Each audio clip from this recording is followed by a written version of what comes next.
na parte 2, ainda uma coisa que me chamou muita atenção foi que, como que eu entendo isso? Como que eu consigo alinhar? E isso é forte, isso aqui foi impactante demais. Logo no começo nós levamos uma baita de uma pancada e tivemos que beber muita água. Pergunte para mim, Marcos, por que beber água? Eu vou te contar depois. Tivemos que beber muita água. Porque qual foi? Eu entendi que eu não posso, se eu não tenho esse pensamento, eu não posso alinhar, eu não posso estruturar, eu não posso fortalecer, eu não posso fazer reverberar, manifestar desde mim aos outros as forças do meu caráter. E eu descobri que, nós descobrimos juntos nesse devocional, que o nosso caráter é constituído, fortalecido e impulsionado por uma base que é composta por perdão, por gratidão, por serviço, por fé e esperança. E aí foi quando nós nos confrontamos diante de nós mesmos. Porque qual que é o perdão? O conveniente? Aquele que eu perdoo porque eu preciso? Aquele que eu perdoo para parecer bem? Ou porque o verdadeiro perdão, no exemplo clássico, não é o perdão do pecado na proposta universal da graça, é aquele perdão de Cristo crucificado, perdoando quem condenou, perdoando o ladrão que estava do lado dele. Essa coisa de perdoar o imperdoável. E de entender que perdão não é ser tonto, não é ser idiota. É ser maior do que a sua própria dor. É manifestar essa essência espiritual que cada um diz ter. E que no dia a dia a gente vai perdendo cada vez mais a essência disso. E o mais incrível é que a chave que abre isso é que isso não anula a dor humana. Isso não anula a minha dor. Ter esta capacidade não me faz ser forte e invencível, me faz ser resiliente, desde um ambiente espiritual que transcende ao meu emocional, me capacitando, me dando gestão das emoções. Gente, isso é muito forte, você não acha? Aí as perguntas ficam claras. Se já não vivo eu, então que processo é esse já não vivo eu? Que Paulo falou em Gálatas.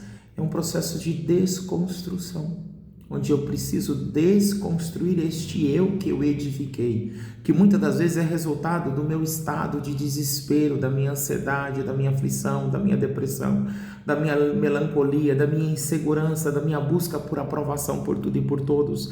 Este eu que precisa ser desconstruído, às vezes é um eu que está sempre em estado de alerta, agressivo a tudo, agressivo a todos, conflitivo, chocado, não próspero não em bens, próspero em conteúdo espiritual. É um eu que se baseia no ato da sobrevivência, mas no ambiente mais racional possível. Mais racional possível é aquele rito de sobrevivência, matar ou morrer, para estar vivo. E isso nada mais é do que desconstruir isto, é desmotivar, desacelerar, matar, não seguir alimentando os meus medos, as minhas defesas, a minha agressividade e todas as máscaras sociais que eu construo para poder estar diante das pessoas, para poder estar diante daqueles que eu acredito que validam, que me validam. E do que serve as pessoas me validarem se eu por dentro não sou autossuficiente? Se dentro da minha conexão mais ampla e espiritual com Deus não é, então não adianta. Olha como é loucura humana, né? E com isso, eu acredito que Cristo vive em mim, porque Ele é o ápice, Ele é a ferramenta de construção que está alicerçada em cima dos meus propósitos. E aí, nesse momento, nós temos que beber muita água, porque a pergunta foi feita: qual é o propósito de Cristo em você e qual é o seu propósito em Cristo? Se você falar coisas materiais, significa que o seu propósito não gera legado, porque o dia que você morrer, todas essas coisas não te pertencem e elas vão pertencer a alguém.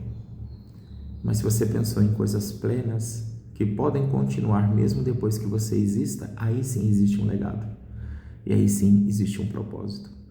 E isto é uma ferramenta que guia as minhas decisões, os meus relacionamentos e as minhas reações ao contexto.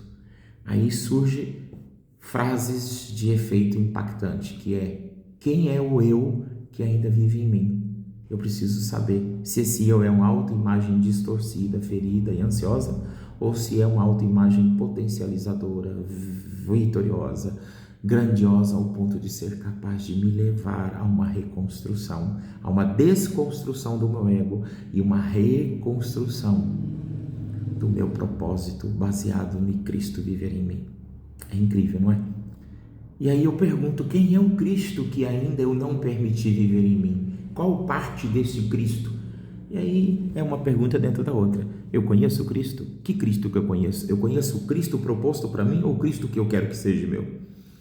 E isto faz com que eu possa entender que a base deste Cristo é amor, humildade, serviço e coragem. Bom, se eu for falar, vai dar outro e outro. Vou seguir para um último vídeo de uma última parte. Curte, comenta, compartilha.